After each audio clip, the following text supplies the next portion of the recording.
Hey y'all, how are you doing? I hope you're doing good. We're doing good here at Farmhouse Cooking in the South today. And we've been wanting some muffins. And like I said in some of my previous videos, I don't really bake that much, but I said I want to try my hand at it. So that's what I'm going to do today. Fingers crossed. What I'm going to do, I've actually never made this recipe. I'm going to make some bran muffins. And I'll tell you the book. This is an old cookbook that my mother-in-law had. In fact, she dated the bottom 2008. So, I guess that's when she got it. This is a Lodge cast iron cookbook. It's called A Skilletful of Traditional Southern Lodge Cast Iron Recipes and Memories.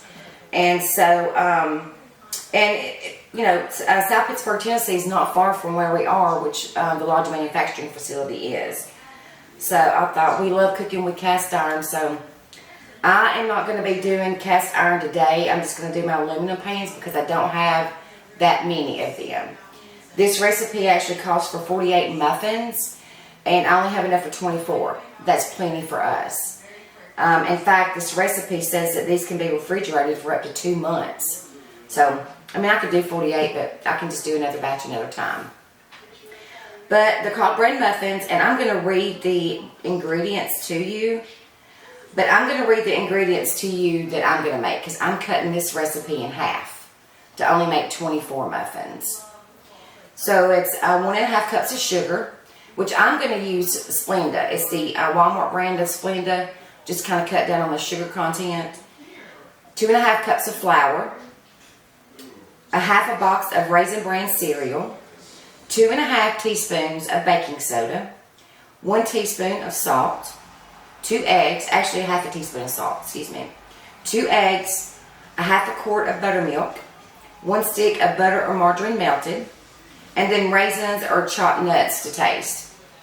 And so, we'll probably just do a few chopped nuts in there because the Raisin Bran obviously already has raisins in it.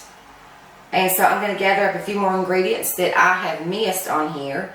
And we'll be right back and get started.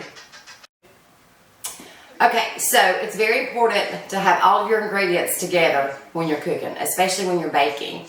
I had everything except for my melted butter, my baking soda, and my nuts. Because extra raisins or chopped nuts are to taste. So I did want to put some chopped pecans in it because we like pecans. So the instructions read: preheat oven to 400 degrees. Generously grease muffin pans. Mix dry ingredients together in a very large bowl. In a separate bowl, mix wet ingredients together. Fold wet mixture into the dry mixture. Fill muffin pan 2/3 full. Bake 20 minutes until done. Place remaining batter in a tightly covered container. You can make this and make as many muffins as you want. Refrigerate the rest. If you decide to make some more the next day or next week, get it out and make it. Your mixture will already be ready. But like I said, I'm cutting this recipe in half. I'm going to go ahead and make 24 of them, just so we can stick them in the fridge, eat them for breakfast or as a snack. Okay, so I'm going to go ahead and mix my dry ingredients. I already have my baking soda in here, because we have a really big bag of it. My husband uses it to wash his hunting clothes, and I didn't really want it sitting here because it took up way too much room. So I've already got 1.5 teaspoons of baking soda in here. And I need 1.5 cups of sugar and 2.5 cups of flour. And like I said, I'm just going to use this is the Walmart Splenda, just to cut down on the sugar content. I'm going to need to keep that over because I don't remember. Okay, so 1.5 cups of sugar.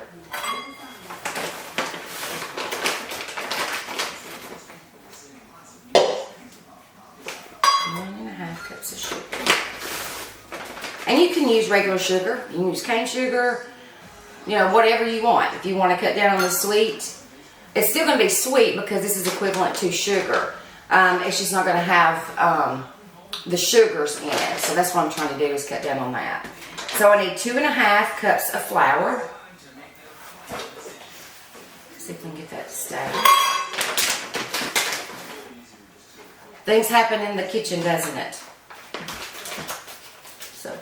cups of flour.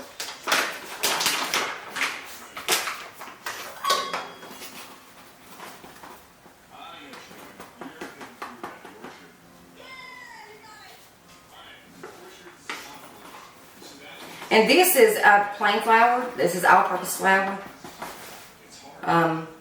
One reason why you're adding the baking soda to it, it's kind of clumped up a little bit, so I'm going to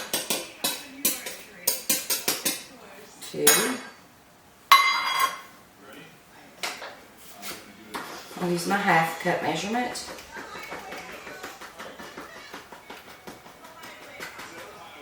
And a half. I filled a little bit more because my cup wasn't completely full. So to this, I'm going to add a half a box of raisin bran. So I went ahead and cut this just so I can pull it out, because I can't measure if it's a half in the box. So I'm just going to put my hands here and dump it.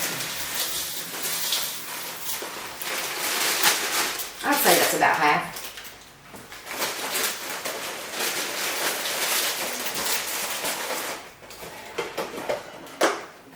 Alright. To this mixture, I've already added my baking soda, and I need a half a teaspoon of salt. So here's our half a teaspoon.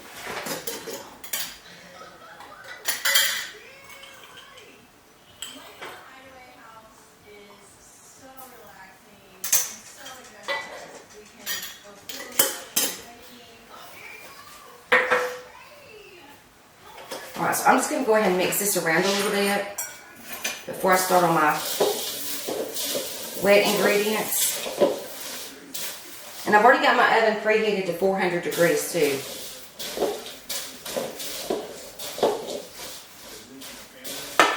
This looks very interesting.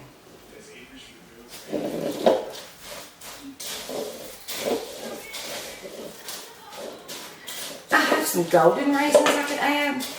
I don't know. This is the first time I'm making it, so I better just stick with the recipe at hand and then just fiddle with it later. Another day. I'm pretty sure it wouldn't hurt anything, because you can add extra raisins if you want. Alright, so that's good and mixed together. It smells good. Alright, so it calls for 4, so I'm going to do 2 eggs and a half a quart of buttermilk. So it wants your eggs slightly beaten, so let's go ahead and get those cracked. And I'll let these eggs sit out just for a little while to kind of get the chill off of them. A couple things I read and heard and seen on my life is make sure all of your baking ingredients are at the right temperature. At room temperature. So that's what I did. Alright, so let's just beat these a little bit. This is slightly beaten.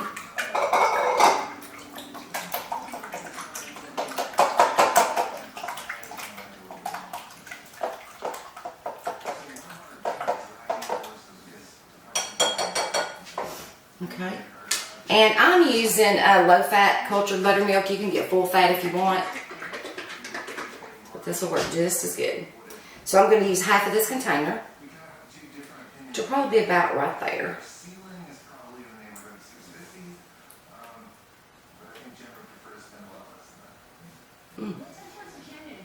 I've never used a recipe that's called for this much buttermilk.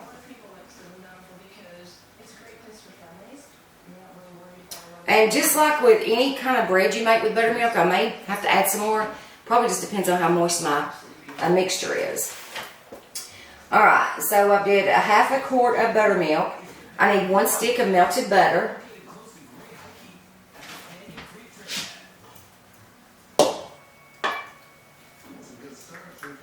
And it doesn't say whether or not if it should be salted or unsalted. I've got salted butter here, which is usually what I keep. I mean, I do have the unsalted butter. And I use salted mostly unless the recipe happens to call for unsalted. So I'm going to mix this together. Let me mix this with, kind of mix it together a little bit. I might try to get a bigger bowl for this.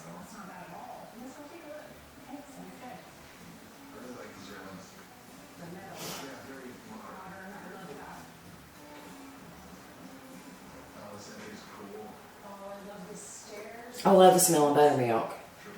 I love the smell of cornbread and biscuits and things like that when you cook it. It just smells so good. It smells homey.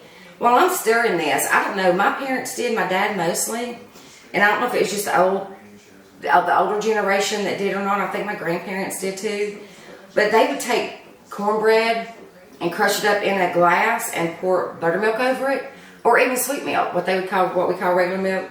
They called sweet milk, whatever they had on hand, and loved it. My dad still does it to this day, actually. Alright, so I'm going to go ahead and incorporate this into my dry mixture.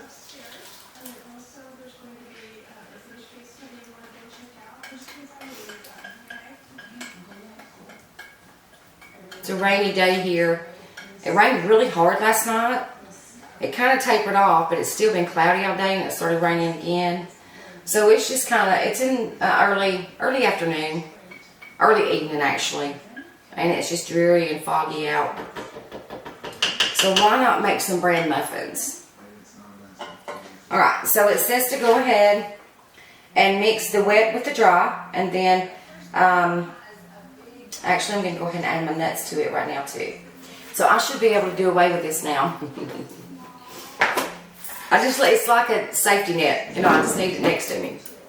I don't really go by recipes much in books or anything because I have my own. But with me wanting to try my hand at doing more baking, then.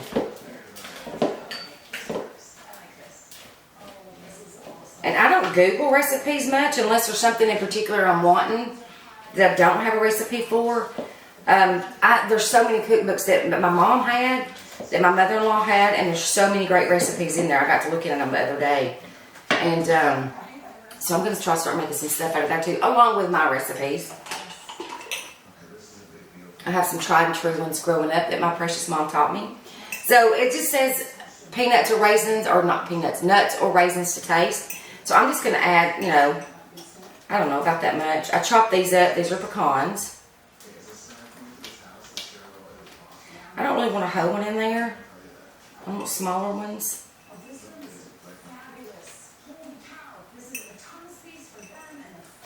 I don't know, that's probably about a third of a cup, I'd say. I love this little chopper. This was at my in-laws' house as well. I use it for so many things. Okay, so I'm going to fold all this together.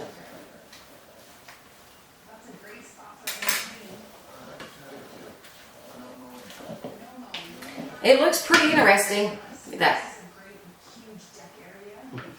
It smells really good.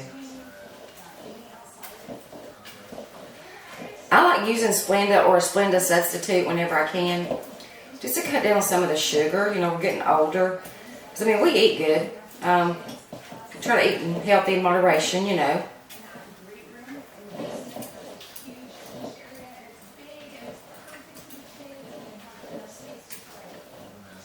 Alright, that's looking good to me. The raisin bran is softening up. Get all the way to the bottom of the bowl.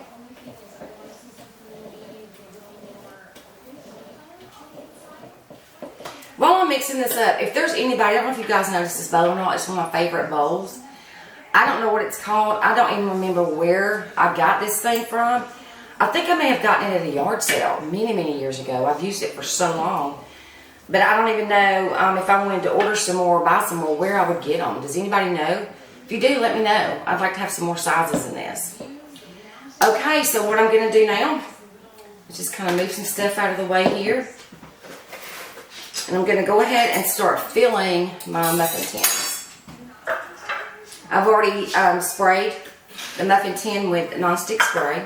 And I'm going to start out, it says to fill it a third way up. I've got a third of a cup here. We'll see how full that fills. I may have to switch to a smaller measurement. I don't know. We'll see.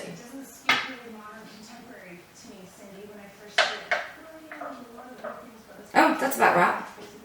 Actually, some of that's saving. Let me try that.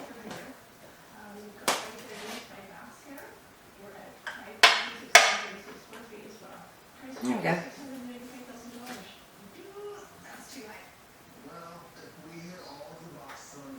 if these taste as good as they smell, man, they're going to be delicious. So I'm going to go ahead, fill all my muffin tins, get them in the oven, cook them. I think the recipe said for 20 or 30 minutes. And I'll get them out and we'll taste them. The muffins are done. They got brown all the way around, and they're not crispy. They're very soft, very spongy. I cannot wait to try this. All those muffins, aren't they gorgeous? I love my little basket, and then I'll just put a little towel over them to keep them warm. So let's go ahead and try this. I've let it cool just a minute so it's not so hot. I'm so excited. They turned out so pretty. Look at that. I hope you can see that. The steam's still coming up. It looks so moist. I tasted the raw batter a little bit to see what it kind of tastes like. It was so good. So I'm hoping these taste like this.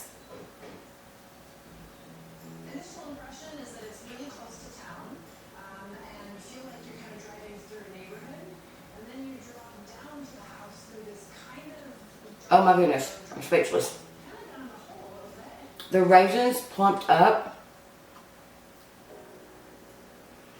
Y'all, this is so good. You have got to try this recipe. And I'll tell you, the recipe's called bran muffins. That sounds kind of boring, right? I think so anyway. But I think we would be safe to call these raisin bran muffins because they are not boring at all. These have so much flavor. And I can't get over, how moist. I'm thinking maybe it's because of the buttermilk. I don't know. They're just so moist. I cannot wait to finish this. Imagine how good this is going to be with a cup of coffee in the morning. My. Thank you guys for coming along with me and watching me share a brand new recipe that I've never done before, especially a baked good. I'm really surprised at how good it turned out, but it really did. And let me know if you guys try this. I'll put the recipe in the description. I'll put the recipe I used where I have to. You can double it if you want to make more. But because I used half of the recipe, or half of the ingredients, I'll put those ingredients in there. But if you try these, let me know how much you love them. They are absolutely delicious. And if you haven't yet, like and subscribe. And as always, I appreciate every one of you for watching my channel, Farmhouse Cooking in the South, and just appreciate your support. And until next time, have a great one. See ya.